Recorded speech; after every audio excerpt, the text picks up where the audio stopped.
Welcome to this edition of the Yahowah blog. I'm your host, Greg Wynn. We're continuing our presentation on Sukah, which is synonymous with returning to the Garden of Great Joy, known as Gan Eden, the Garden of Eden. We are celebrating this with, of course, as you can see, as a roaring fire outside. We might even go and stock it with a few more logs as the program progresses. This is symbolic of what Yahweh has requested of us on this day, which is that we walk towards the fire so that we can appreciate its transformative nature. We aren't to walk into the fire. We're not to touch the fire. This isn't a test of any kind. The fire on this day, as well as on matzah and certainly on Yom Kippurim, and then again on Sukah, is a direct instruction from Yahweh so that we approach this fire such that we recognize that Yahweh's intent with these 7 Mow'ed Miqra is to transform our souls. You see, that fire is now consuming dead organic material, physical material, like pretend they're our bodies for a moment, and transforming them into light and radiant energy, because the carrier of our souls, for us to spend an eternity with God, for us to get off this rock and actually explore the extent of the universe with 2 trillion galaxies, each with hundreds of billions of stars, is that we need to shed the limitations of our physical bodies and have them transformed so that the carrier of our souls becomes radiant energy and light. And that is what that fire represents, and is why we're celebrating it as part of this wonderful opportunity to meet with our God and to camp out with him on Sukah. So this is what we are speaking of in this day. That is why it is blazing away outside.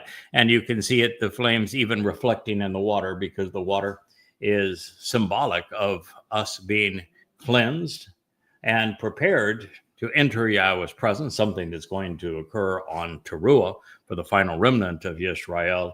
And it is a source of life. So it is fire and water that is the metaphor being shown before us.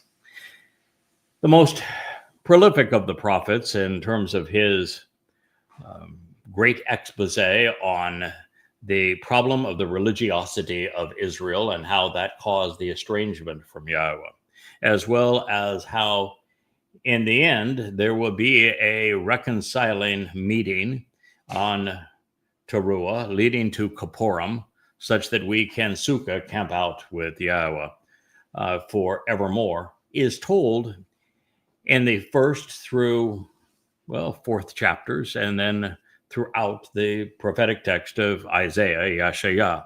We had just begun the 4th chapter at the end of our preceding program. So I want to continue along in that vein. And it says, in that day, which we're now talking about, Teruah, which leads to Kippurim and is part of Chag Sukah. Remember, we're told 3 times a year to meet with Yahweh. They are Chag Matzah, which includes Pesach and Bikurim, Shabuah, and Chag Sukah, which includes Teruah and Kippurim. Then in that day, 7 women who are a bit hard-pressed. They had been unwilling to learn, but now they're seeking fortification and restoration, and they're going to demonstrate at long last the resolve to prevail. Will be with one man, and they will approach, shouting, "We're ready to eat. We'll eat our bread. We will wear the appropriate clothes." Isn't that a marvelous statement of exactly the exasperation that will lead this final remnant of Yisrael, such that the adulterous woman is finally prepared to be cleansed, to be resolved of her guilt prior to the return of her king on Kippurim. "Nevertheless, let us be called by your name with it upon us, so as to transfer and withdraw our reproach and contempt." This is the intent, again, of the sacrifice of the ➆Mow'ed. Yahweh has told us this is going to occur on Teruah. Eliah is going to be the master of ceremonies. Yahweh is going to release the waters. He's going to ignite the fire. This is all part of what God has said is so essential for us to understand at this time. And that fire is exactly symbolic of what is going to transpire at this moment to purge this mortal remnant of Israel of guilt. And the reason it is, we see the reference to the 7 women at this time is really twofold. One is Yahshua in the 17th chapter. We'll speak of 2 to 3 that are in the uppermost branches of an olive tree, and 4 to 5 in the branches which have been cut away, representing Yehudim and Yisrael. And it is said that these olives will be protected by the work of the Grog, who is that rocky and sharp dividing line between right and wrong on this day. Protected, if you will, by the Parah, this productive bull who will offer his life at this time. And then this goes on to say, in that day, which is his day, living vegetation will sprout and thrive, branching out and growing. This is Shemach. This is symbolic of what David represents. He is the great branch of the tree of lives. And that is what these people, particularly these women, are being offered. This adulterous woman, so that she is prepared to be betrothed to her returning king, Dod, come Kippurim, which is part of Chag Matzah. And ultimately, it is also the main branch of the tree of knowledge of good and evil, which will enable our return, not so much mine. I'm already guaranteed a slot, as are all of God's covenant family. But this is speaking of this mortal remnant who will be assembled at this time. And just as the tree of knowledge is what caused Adam and Chawah to be expelled from the garden because they weren't ready to process all that needed to be known to avail themselves of the tree of lives, which is Dod's sacrifice as the Passover lamb and the soul who carried our guilt into Sheol so that we could be part of God's covenant family. As we approach this date certain, just 8 years from now, the celebration of Chag Matzah, or Chag Sukah, what we're going to find is it's the branch from the tree of the knowledge of good and evil. It is all about this. This becomes the tree of knowledge, which will bring back this remnant of Yisrael into the garden. So that which caused them to be expelled will be that which causes this remnant to be included. It will take them back with understanding to the tree of lives, planted in the beautiful nature of this thriving garden, because the earth is being restored to the conditions of Gan Eden. And it says, this day, branching out and growing for Yahweh, it will be beautiful and it will be splendorous. It'll be the most awe-inspiring sight the world has ever witnessed. We are literally approaching a time where God is going to restore this polluted and war-ravaged planet, with polluted as it is by all manner of religious faiths and political mantras, and he is going to restore it to the conditions found in Eden. It's going to be beautiful. It's going to be splendorous. It's going to be spread out and attractive. It's going to be desirable again. And this is what our Father is bringing us back to. If you want to understand Sukah, you need to understand the garden. There is no even a nuance of separation between the celebration of Chag Sukah and life in Gan Eden. They are synonymous. Then he will approach as a glorious manifestation along with the majestic and imminent, wonderful, fruitful offspring of the land. God is going to return with his beloved son. His beloved son will return magnificent and wonderful, but so will God at this moment on Yom Kippurim, which is in the heart of Chag Sukah. And then we're going to see the offspring become fruitful again, this mortal remnant of Yisrael who is being allowed to witness Yahweh's return with Dod as well as entrance into Gan Eden for 1,000 years, and the celebration that is taking place in the land. There will be the fruitful offspring, not only of the Zeroah, but also of everything that Yahweh has sown through his prophets up to this point.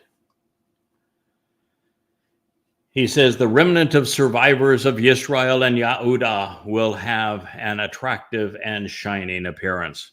This is Yeshaya, Isaiah 4:1 and 4:2. We're talking about the remnant of Yisrael on this time. This is the entire purpose of this experience.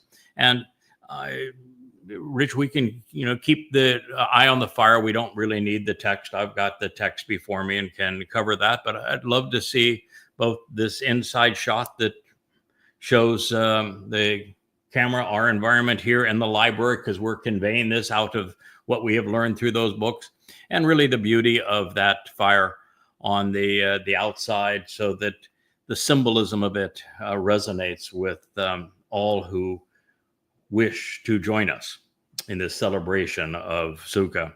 So it is the remnant of survivors. This is the remnant of Yisrael who will be gathered by Yahweh on Teruah, again, the first day of the celebration of Chag Sukah. And God is reaching out at this time exclusively to Yisrael and Yehudah to include them as part of his family. There will be goyim that are brought in as well, but they will be the workers of this celebration of 1,000 years of Shabbat and of Sukah. And so the remnant of survivors that are as the focus of Yahweh's attention is indeed Yisrael and Yehudah. And as a result of all of these things that are transpiring, they will have this shining and beautiful appearance.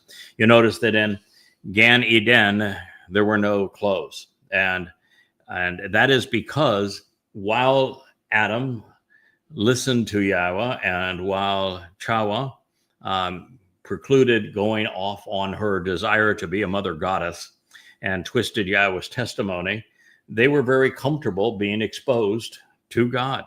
It is only once they twisted God's testimony to serve a really inappropriate agenda, with it being Chawa that wanted to be a goddess, that caused them to be concerned about their nakedness.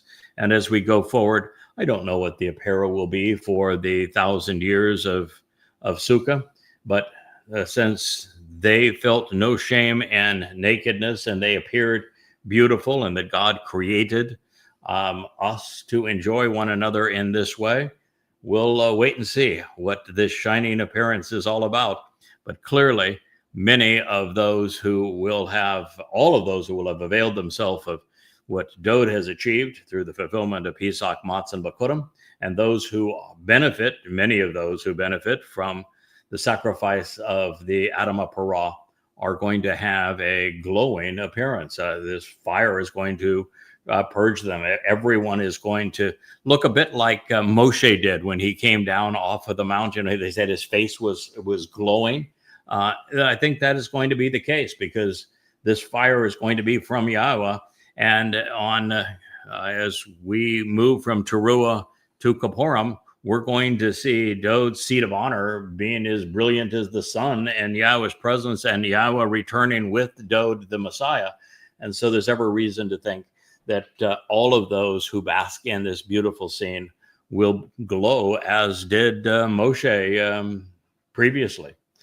So our past in Eden will be symbolic of where we are going. We could say that it's representing future history, and that during this Shabbat celebration of Sukah, we are going to be able to re-enter the Garden of Eden after 6,000 years of it being escorted out of it. So Yahweh's word remains constant. What he said long ago remains true even for right now. And God is surrounded by what he perceives as beautiful. And that is his family at this time, and his people, and life. God loves life. He thinks it's beautiful and good. So when really beauty is analyzed, we can appreciate what God thinks is appropriate for us. And more we understand, more we appreciate, the more we accept the conditions that existed in Eden, the better. There is our beloved Rich out there as the fire tender. We may want to teach him that he can drop wood into the fire rather than put his hand into the fire. But nonetheless, we appreciate Rich adding some organic material to our flame to demonstrate the purpose of the fire being transformative. He was maybe taking the metaphor a little too far and making it his own body that is being transformed. But nonetheless, we love Rich anyway. We were just saying, Rich, he just walked back in, that maybe we'll demonstrate that without burning your own flesh the next time that we do it. Close, but no cigar. No cigar. Didn't get burned. Didn't get burned. Okay. No, some hairs may have been singed in the process, but nothing more. Thank you. So then it will come to pass that he who remains in Zion with the remnant spared in Jerusalem will be called set apart. For those who approach him will be written and inscribed in the book of lives. In Jerusalem, the source from which guidance and teaching regarding reconciliation flow. The reason this is so beautiful is, again, God is focusing on this remnant. So Yahshua is telling us of what's going to transpire on Chag Sukah. What a marvelous insight. So you don't just have to rely on what God wrote and inspired through the Torah, but you can combine it with the lesson of the great prophet as he brings us forward in time, writing of this event, and tells us that this is all about this mortal remnant of Israel that is plays such a pivotal role in Teruah, which is, again, the first day of Chag Matzah. God said that he's bringing through a series of chariots everyone around the world who will be receptive to this message and to the cleansing of their souls of religion by way of the sacrifice of the ➆Mow'ed and the waters that he releases and the fire that he ignites. It's the scene that we see outside, and that fire and those waters are going to continue right through the celebration of Sukah. It is this unified event, and that we're going to witness the fiery light of Yahweh and the majestic nature of the seat of honor of Dod as they return from Shama'in. It'd be the third arrival, the third coming, if you will, of our Messiah and King in Dod, David. So all of this will come to pass so that he who remains, who is part of this remnant in Zion. Zion is the ridge line of Moriah, Mount Moriah. Moriah means to revere Yahweh. Zion means signs posted along the way that show the path that we must follow through the Mow'ed Miqra by way of the covenant from the house of Dod, which is so essential up because Dod is the exemplar of the covenant. He's the one who made the covenant possible by this sacrifice, Pesach, Matzah, and Bikurim, which enables everything else, that draws us up that ridge line so that we can approach the house of our God, the house for Yahweh's name, which is called the temple. And a beautiful rendering of the house for Yahweh's name and the covenant family is going to be reestablished at the very top of Mount Moriah, in all likelihood comprised of light, of energy. Going to be magnificent. With the remnant spared. That's the purpose of the sacrifice of the ➆Mow'ed, so that Israel, rather than telling God to shut up and go away, as they did the last time that they met directly together, that Yahweh spoke directly to them, been 3,450 years prior to this date. We're not going to have a return to that embitteredness, to that foolishness, where that darkness inside of their souls, their propensity to be religious, caused them to feel exceedingly vulnerable when exposed to God's brilliance, his goodness, his light, and the tenor of his true voice. And this time, Well, they're going to be purged of all of that so that they are comfortable being exposed to Yahweh. It's going to be like life was in the garden. And all of this is taking place in Jerusalem, which is the source of guidance and teaching on reconciliation, and they will be called set apart. Nothing is more important if you want to be part of God's family, if you want to be part of forevermore, than being Kodesh. Religion is the opposite of Kodesh. Religion is common. Politics are common. Conspiracies are common. Militancy is common.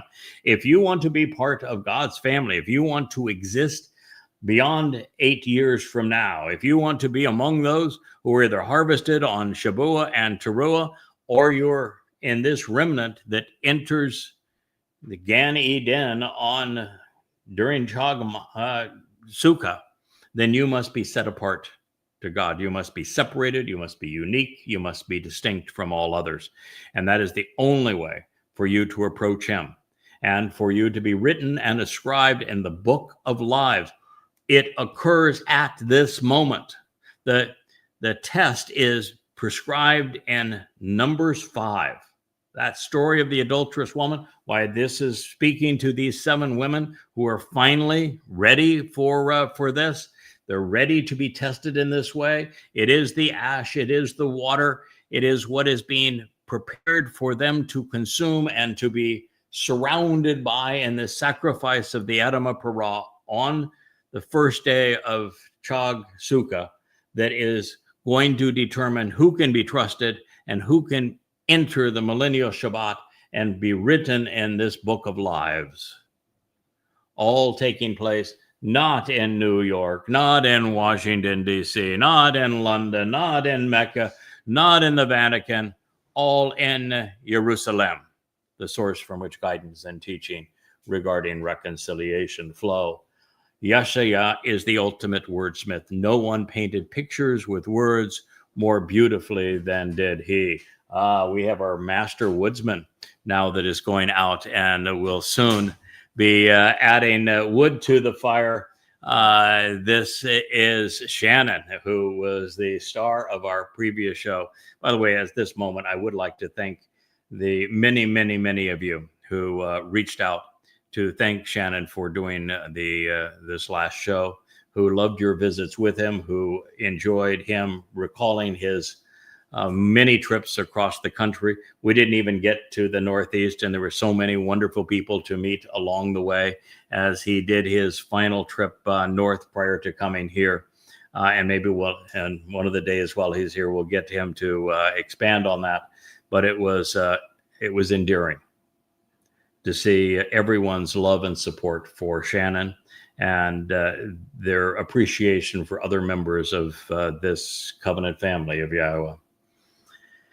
So with the religious and political leadership of Israel removed, along with those who are dressed in support of them, those who remain in Jerusalem will either be covenant and therefore they will be eternal beings comprised of light, or they will be this remnant who have been purged and are glowing now in Yahweh's presence as they enter this marvelous period. So he was a man now that knows how to stack his wood in preparation for when it's appropriate to put it on. Shannon has built his own home, and he is a master woodsman. And my good friend Rich is a city boy from Kansas City that is best known for strumming his guitar and playing with bands. And this is Asher saying we are so glad to have Shannon back. Very well done, Shannon. Mountain man. There's a mountain man. We know who to send out when we need fire. All right, so this is a marvelous picture of exactly what Yahweh is offering, what you should expect, and if you want to be part of this, and you need to know. You can guarantee your participation by accepting the terms and conditions of the covenant now and of joining us on the Shabuah harvest. You can even have a high likelihood of being there if you survive to participate in the Teruah gleaning.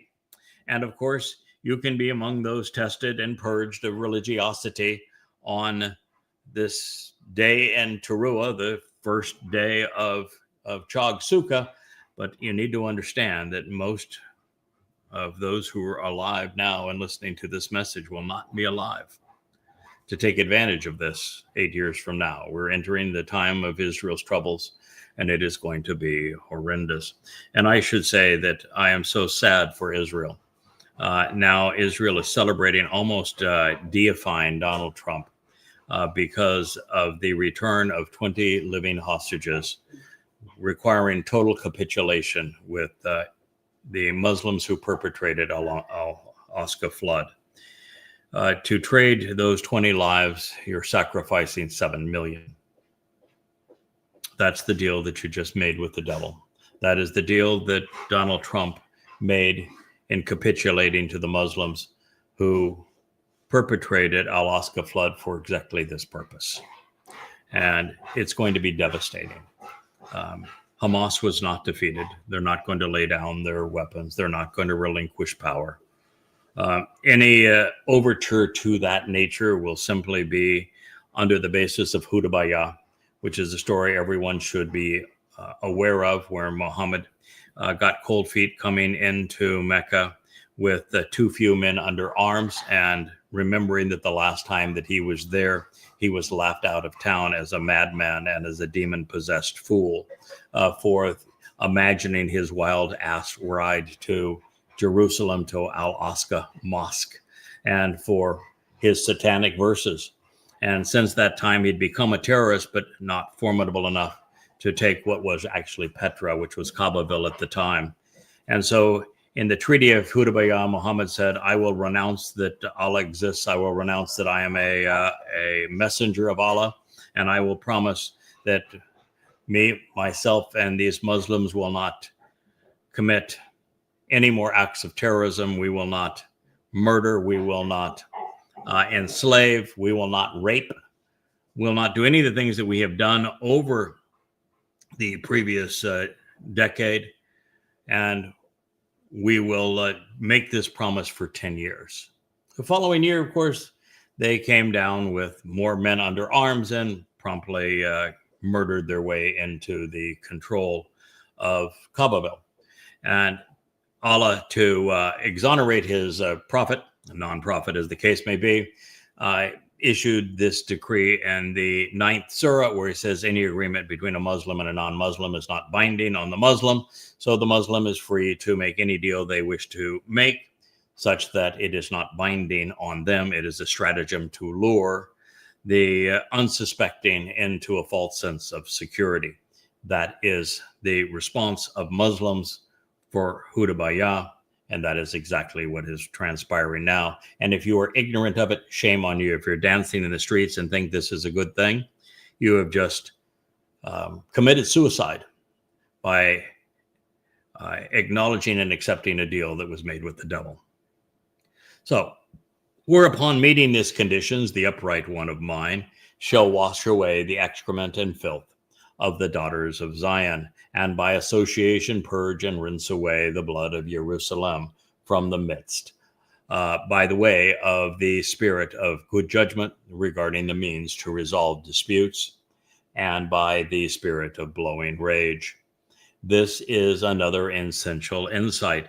I have repeated many, many times, and I might repeat it until I'm blue in the face, but the fact is that in studying the prophets, I became the first to understand precisely what's going to happen on Teruah, which rabbis unfortunately call Rosh Hashanah, as if it was the beginning of the Babylonian New Year.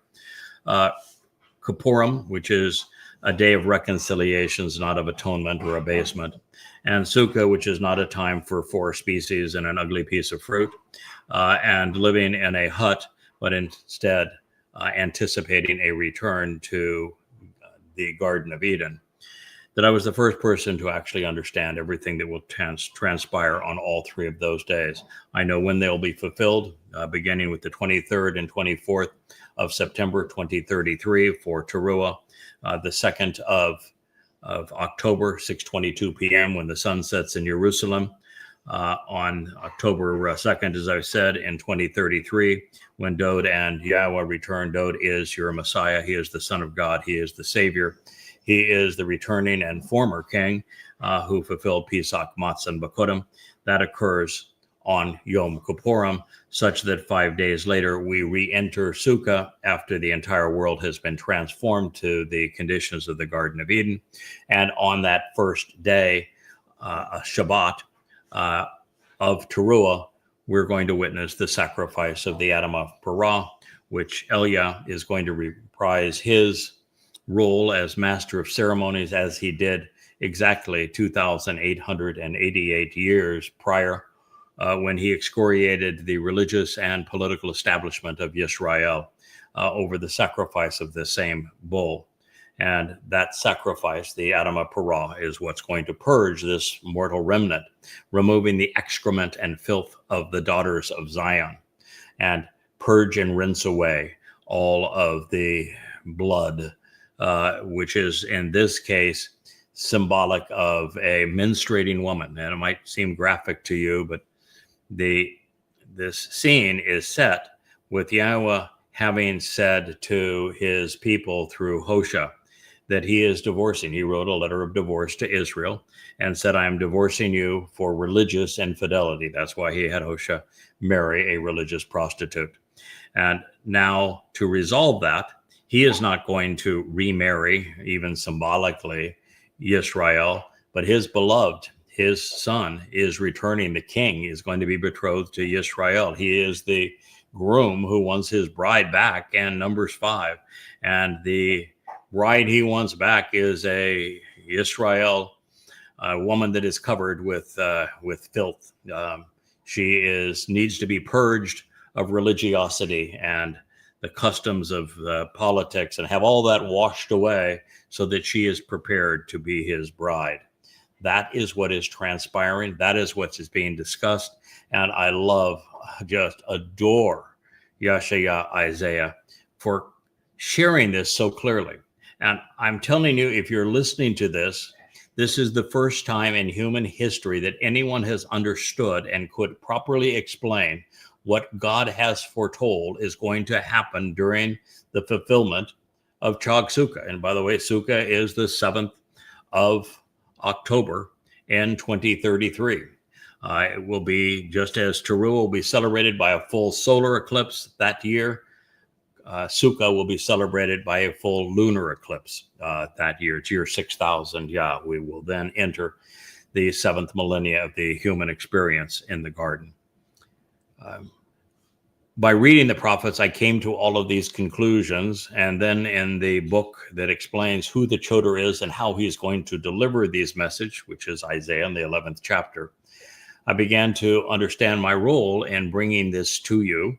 And now we are reading here in the 4th chapter, the first time that anyone has understood that this is the very series of events that God has foretold and exactly how they're going to play out and what's going to be so magnificent about this day. So it's not only that that meeting these conditions and everything that is transpiring during this celebration of Chag Sukah, of the Mow'ed of Sukah, the upright one, the one who is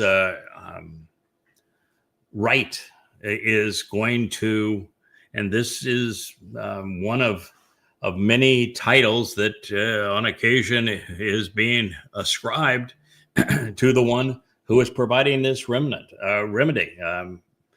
Elia is going to be the master of ceremonies, but it is the ➆Mow'ed that is going to offer this sacrifice. And that sacrifice, just as it is explained in Numbers 19 and in Numbers 5, is going to wash away the excrement and filth.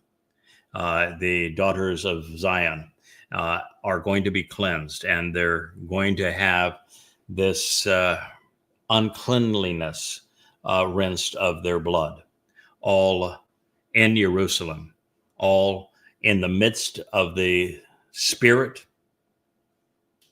of Mishpat, of coming to understand and appreciate the means to exercise good judgment, to make sound decisions about all of these things that I have shared, because you need to know them and accept them, to benefit from them. And that is what mishpat means. It is a compound of my, which is to ponder the implications of, shafat, to make a informed and rational decision. And then there is a second spirit, not just of good judgment, and that will be of those who are deemed worthy to enter the Garden of Eden, who are trustworthy enough, to use Yahweh's phrase. But there's also a spirit of blowing rage. And that is because on Teruah, everyone who is overtly religious, still overtly political, conspiratorial, anti-Semitic, militant, every Christian, Muslim, practitioner of Judaism, the Haredim, are going to be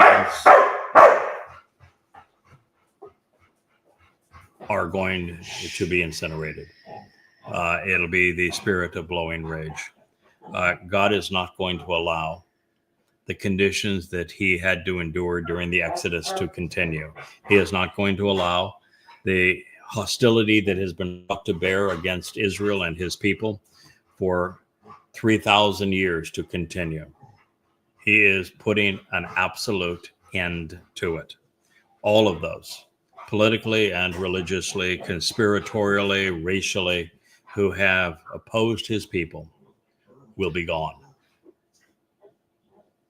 Paradise indeed. So God is a proponent of righteous indignation. He is setting an example that we should follow. We should know what to hate, why to hate, when to hate. And if we don't know how to hate, what to hate, why to hate, then we can't be moral. We don't belong in Eden, because the only way that you can protect the innocent is to hate those who would prey upon them. The very acceptance, for example, of Islam over the years, 14th century, has led to the deaths of 250 million people. Not knowing what to despise, the world tolerated something that was more murderous than any political mantra ever uttered. 9/7 occurred, or 10/7 occurred, the 7th of October, because the world remained tolerant of Islam rather than hating what it should rightfully despise, for perpetrating genocide and apartheid, for being the most oppressive and repressive force ever released on humankind. So anytime there is a mention of Zion in particular, we ought to see Dode's words, his Mizmor, on those signs. They are, after all, posted between his home and Yahweh's, directing us from one to another. And here it is repeated. Then Yahweh will create, initiating something cutting edge upon every location and dwelling place along the ridgeline of Zion, as well as over her Miqra, by way of a cloud by day, along with smoke, and with brilliant shining radiance and majestic light by flaming fire by night. For indeed, upon all of this manifestation of power and glory will be a sheltering canopy, a chuppah. Now, all of this material from Yahshua, here we are back in Isaiah 4:5, is material that we have reflected upon. And yet I understand, having tried to live with this myself, that unless you reinforce things, you can't remember them. And for something to be useful to you, you need to be able to transfer it from short-term to long-term memory. And hearing something introduced and then stated and then summarized is one of the best ways to achieve that. And so in this particular statement, we find Yahweh saying that he is going to create something unlike anything that has previously existed.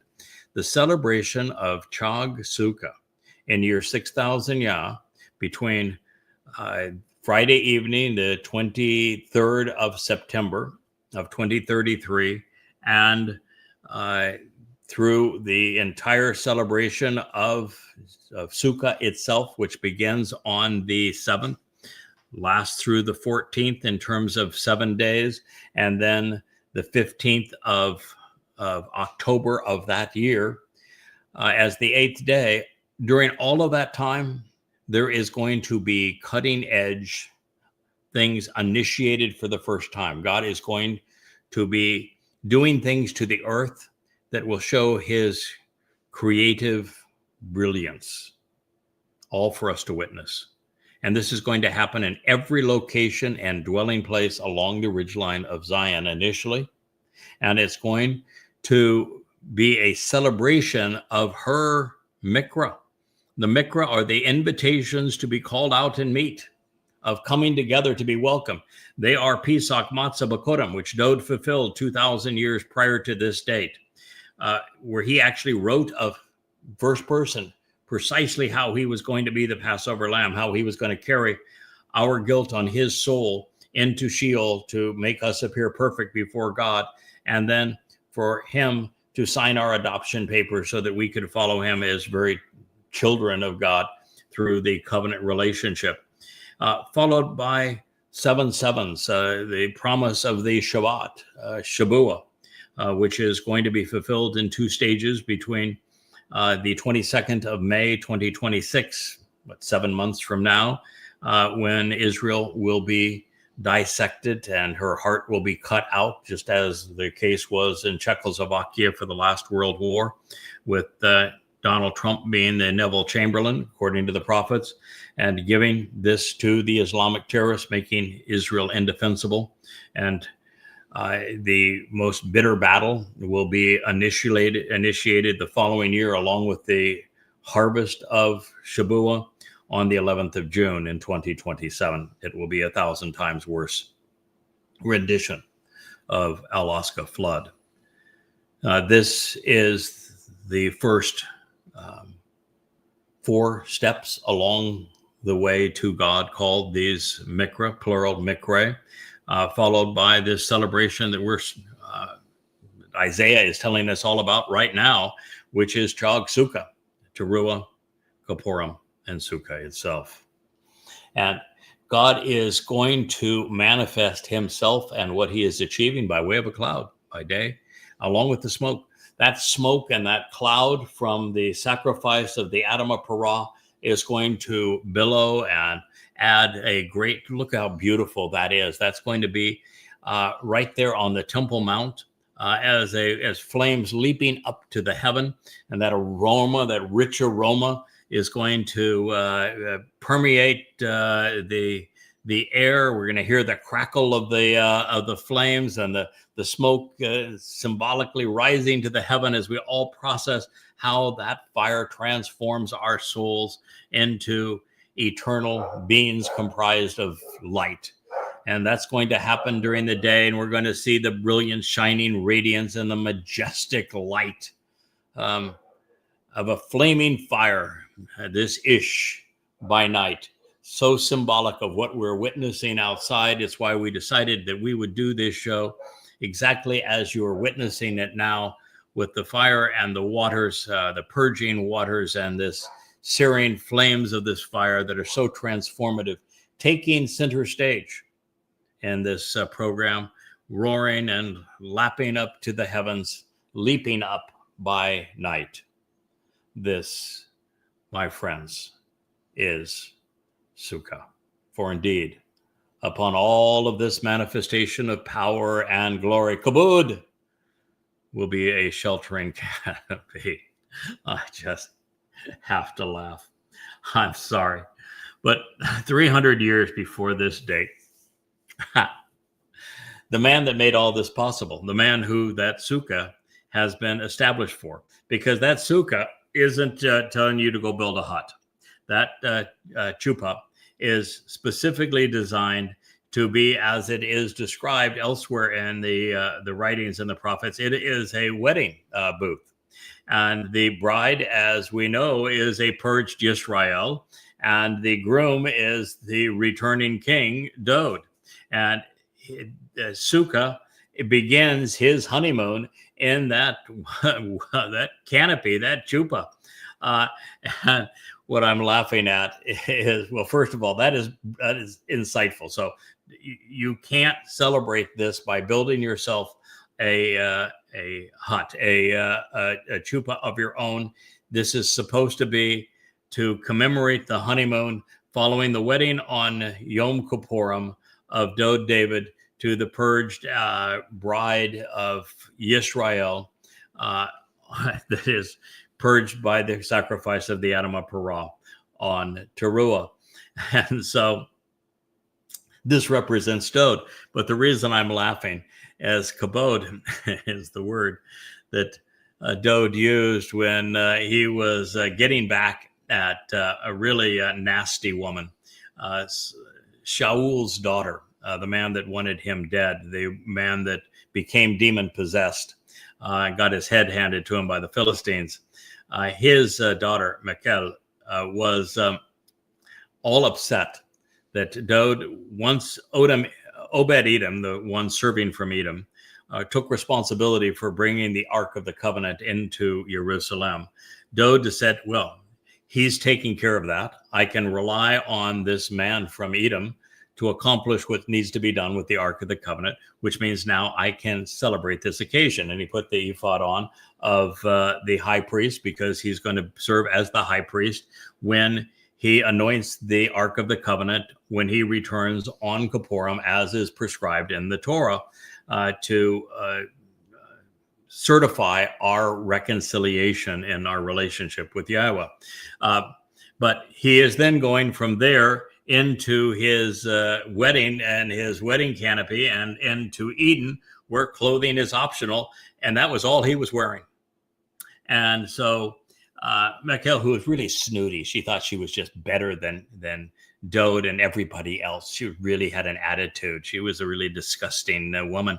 And she insisted that Dod had embarrassed himself even in front of the concubines. And so Dod's retort is, we'll share this whole narrative with you because it's prophetic of our time. Dod's narrative was that since you have mentioned those concubines, it is they who will determine whether or not I am kabod. I am significant where it matters at this point, because, well, he's marrying, and it is all synonymous with this, with a major twist of irony and of humor. And even Yahweh says, yeah, that's my boy. That's my boy. I'm proud of it. Greatest retort of all time. So that is part of this, and it's all woven together, and it's as if it was one seamless story. And in that regard, Obed-Edom, who saves the day for Dod and the return of the Ark of the Covenant that Dod had a conniption fit over, says, I have nothing that I can do. He was mad at Yahweh for the way that things were handled, and he had no idea what to do. Then Yahweh impressed upon him that, well, let me explain this to you, because you need a change of mind and you need to have a different approach. And then Yahweh arranged for this man from Edom to reposition the Ark of the Covenant where it needed to be for Dod, therefore, to anoint it. And it is the man from Edom that was described in 3000 BCE that will come back in year 6000 CE, 3,000 years later, as the man from Edom, as Yahshua explained in the 63rd chapter. He is the exact same individual, and we're told that he saves many. So in the Mizmor Psalms, we will discover that upon his return with Yahweh, Dod will be, well, it's Dod's seat of honor that will be as brilliant as the sun. And while his light will continue to be the brightest, he will not be alone. He is actually going to be accompanied by the best man for his wedding, his herald, who reflects his light as the lesser luminary, because we're told also in the 89th Mizmor, which is God's song to his beloved son, that the moon, the lesser luminary that reflects his light, will exist with him forever. And every member of Yahweh's covenant family who was adopted prior to his return will be transformed into light and will come to exist as a seven-dimensional being. And all the while, those who are part of the remnant, who are purged and ready for Yahweh's return with his beloved son, will have that opportunity as they enter the conditions that existed in Eden. This is absolutely magnificent. We now have Leah. I don't know if you can use this inside camera to get this chair here. Leah can sit in that chair. And those of you who know that Shannon brought this little bundle of joy, who is quite the wiggler, we'll see if we can get Kara and Leah. There we go. This is, well, the white nose there, that is Asher. But now what you're witnessing, that is Kara, baby Kara. And she is such a cutie. When Leah is saying that, Kara is extremely active, and Kara is a very bold girl. And very bright. Yeah, she is high energy, very intelligent, and extremely bold.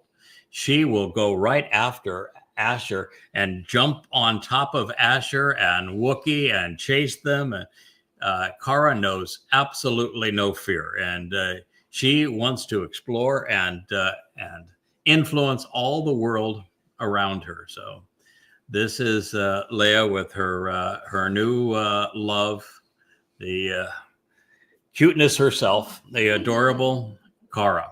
And I know that there are many that knew that Kara was arriving and asked for pictures. I don't think it gets any better than this. with Kara doing a Leia dinner tonight. I think I'll have finger for dinner, please. Better than nose. Yes, better. Well, yes. Kara last night decided that in the middle of the night she would suckle Leia's nose and say that, and pull my hair, pull her hair and suckle her nose. It's like going back to junior high school when girls did get stuff to other girls. So this is Kara saying, "I know how to get Leia's attention. This is what you do." Oh. So unbelievably adorable. So we are so grateful for Shannon bringing Kara to us, cargo. and having talked now at length to Shannon, I know that Shannon is entirely grateful having turned Kara over to us, because he has now come to realize that puppies are like babies, and they are a lot of work, and they need your undivided attention. This is really great therapy, though, for Leah. There's been some women who feigned to be covenant who were exceedingly nasty to her, and while we have all come to her defense and protected her and shored her up and loved her and fought on her behalf, so that she did not need to worry about any of it, it still takes its toll. And to be distracted and surrounded by something that cute and adorable and lovable, it is quite the thing. And of course, what you don't know is that Wookiee now is trying to get my attention. He's tried to climb up in my lap here just a moment ago. Wookiee has been accepting of Kara, but he's not thrilled with the idea that Kara is getting more of Leia's time than he is at the moment, and he's a bit, bummed out by that whole experience. This happens from time to time, and so we had a boys' day with the Wookiee today. Rich, Shannon, and Wookiee and I went to a restaurant called Cheeseburgers in Paradise. And Wookiee was the star of the show. The wait staff made a big deal out of Wookiee. We had chicken and hamburgers and just had a lovely time, and then took a ride. And he thought that being with the guys, well, it brought him back a smile. Anyway, this is life. We are in our own little Gan Eden. We got a taste of it even prior to re-entering it here on this beautiful island. And I think you know that we want to share it with you. We have opened our lives up to you. We have brought the covenant to you. We have shared insights relative to the Mow'ed Miqra, to Yahweh, to his beloved son Dod, to the conditions of the covenant and its benefits that heretofore were unknown. So our role is to expose the truth, to share what God had to say about the most important times, events, places, people, things that are essential to our salvation, to our reconciliation, to our knowledge and understanding of Yahweh, to our appreciation of what he is offering and expecting in return.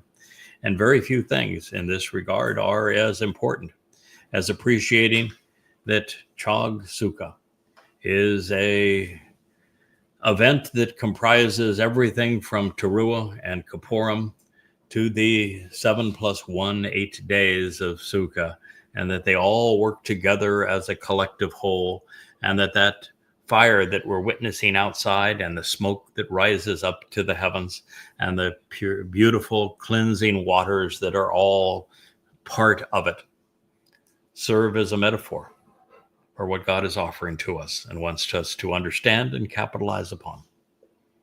So with that, I bid you a wonderful evening as we continue our analysis of Sukah. I promise we'll bring at least 2 more shows tomorrow. May even get Shannon to join us in one of the 2, and we will continue to share the joy of camping out with Yahweh.